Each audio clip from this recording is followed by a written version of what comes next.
Ini dari Pak Jokowi disebut-sebut, saya ke KSP dulu, silakan Mas Agung. Iya, makasih Mbak Mano. Jadi memang arahan Bapak Presiden sudah jelas ya, Bapak Ibu sekalian. Stop impor pakaian bekas ilegal. Jadi pakaian bekas impor ilegal itu memang arahan Bapak Presiden sudah jelas untuk di stop. Kenapa? Dampaknya adalah ini kalau makin membesar menghantam industri tekstil kita. Industri tekstil kita itu ada sekitar 3 juta lebih ya Pak ya, 3,5 juta mungkin ya, kurang lebih dari API itu 3,5 juta tenaga kerja. Ini harus jadi perhatian juga oleh pemerintah. Nggak mungkin industri yang sebesar ini kita biarkan ada gangguan, itu satu ya. Kemudian juga berikutnya, kenapa ini menjadi perhatian untuk stop impor, stop masuknya pakaian bekas ilegal ini, karena saat ini kondisi global, perdagangan global ini lagi lesu, tidak kondusif. Ya. Ekspor tekstil kita turun, ya, turun sampai sekitar 35%. Nah, kalau dengan demikian, sekarang mana lagi yang mau diandalkan oleh industri tekstil kita, kalau bukan market dalam negeri, market domestik kita. Nah, untuk itu pemerintah berusaha untuk menjaga kue atau market industri domestik kita supaya ini bisa kondusif, ini bisa mendorong produksi tekstil di dalam negeri. Itu harapannya. Ya. Terus kemudian apa lagi ya? Kalau ancaman tadi disampaikan oleh Pak Aritonang, ya, kawan kita Pak Aritonang, memang kita juga memperhatikan sekali ya kepentingan masyarakat kecil, para pedagang ya, tentunya kita tidak akan mengabaikan begitu saja. Pemerintah akan berusaha untuk coba mencari solusi yang tepat.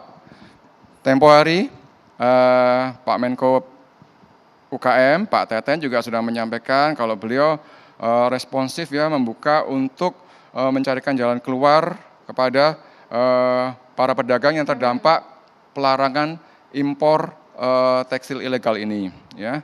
Nanti coba komunikasi. Beliau akan menyampaikan skema-skemanya. Bahkan sudah ada hotline-nya juga, Mbak. Iya. Nah itu. Iya. Dan harapannya ini bisa memberikan alternatif. Dan kepada masyarakat kami juga ingin menyampaikan bahwasanya untuk produk-produk pakaian bekas ini memang sangat menarik sekali. Kenapa? Karena ini branded ya, satu kebanggaan buat orang yang memakainya. Tapi kembali lagi, biasanya untuk sekarang era medsos ini mereka akan pakai untuk flexing mungkin ya, di komunitasnya yang sekarang ini lagi booming ya, masalah flexing. Nah, cuman kita ingin nantinya ini supaya flexing itu jangan barang branded dong. Kita sekali-sekali berani dong flexing produk dalam negeri kita, produk UMKM kita, produk nasional kita. Dan ini pemerintah akan mendukung dan kita ingin dorong UMKM untuk ke sana. Baik, kita di sini ada staf khusus Menteri Koperasi dan UKM bidang pemberdayaan ekonomi kreatif, Mas Vicky. Mas Vicky, Pak Menteri sudahkah berkoordinasi dengan tim untuk bisa membuat strategi menolong teman-teman pedagang ini? Silakan, Mas Vicky. Betul.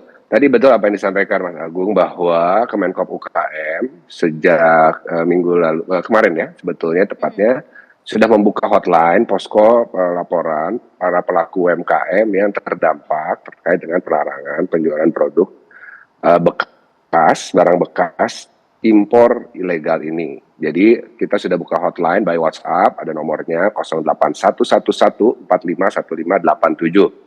Dan tentunya by phone ada 1.500-587. Lebih lengkapnya informasi ada di akun media sosial @Kemenkop UKM di semua platform Mbak Bigri kita ya.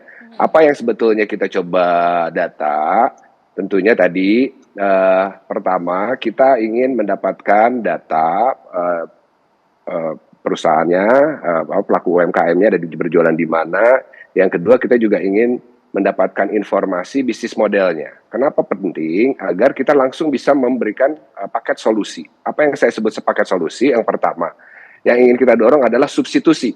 Tentunya dari produk UKM kita juga nggak kalah sebetulnya Pak Mor. Tadi apa yang disampaikan Pak Aritonang, kalau misalnya pelaku, kebetulan saya juga 18 tahun pelaku di sektor clothing distro ini dengan saya anak buahnya Pak Ade juga dulu sebelum di pemerintahan di Bandung gitu ya, membuat brand sendiri. ini kan sebetulnya di sisi yang lain brand-brand lokal ini juga teriak terkait dengan adanya banjirnya produk-produk barang bekas ilegal yang murah, tentunya juga karena ilegal kan ya pasti murah, nggak bayar pajak dan seterusnya dan seterusnya.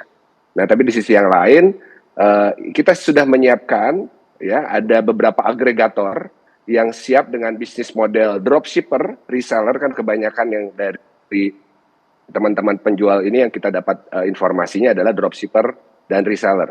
Ini sudah ada brandnya, apakah ada tergantung nanti marketnya seperti apa. Kalau misalnya produk pakaian muslim sudah siap, ada pakaian yang street fashion sudah siap, ada yang pakaian casual, ready to wear, perkantoran, apa segala macam. Banyak sekali brand-brand lokal UKM yang sebetulnya juga secara kualitas dan segmen harganya bisa kita juga berikan alternatif ya.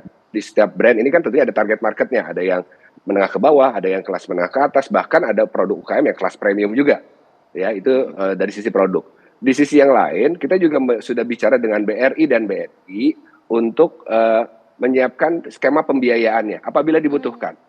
Nah, pemerintah khusus Pak Presiden juga sudah punya komitmen untuk terus meningkatkan porsi kredit perbankan untuk UMKM sampai tahun 2024 menjadi 30%. Ya, hari ini KUR ini sudah di tahun ini 430 triliun. Kita juga siapkan skema KUR yang bisa diakses oleh para pelaku UKM yang di bawah 50 juta tadi tanpa agunan. Ya, tentunya karena ini kan sudah berjalan bisnisnya, harusnya bisa lebih bankable.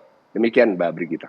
Mas Arya, kalau kita lihat ini kan memang sebenarnya sudah ada yang puluhan tahun, tapi awalnya memang ilegal dan pelarangannya ini sudah puluhan tahun dari zaman Bu Marielka bahkan, tapi masih ada loh, dan ada bea masuknya loh. Berarti Ya, kan saya jawab yang faktual problem dulu yang dihadapi oleh kawan-kawan pelaku pedagang usaha kecil, menengah, mikro, bahkan gurem, kecil-kecil ya. Yang penting harus tidak mengalami kerugian, itu dulu ya.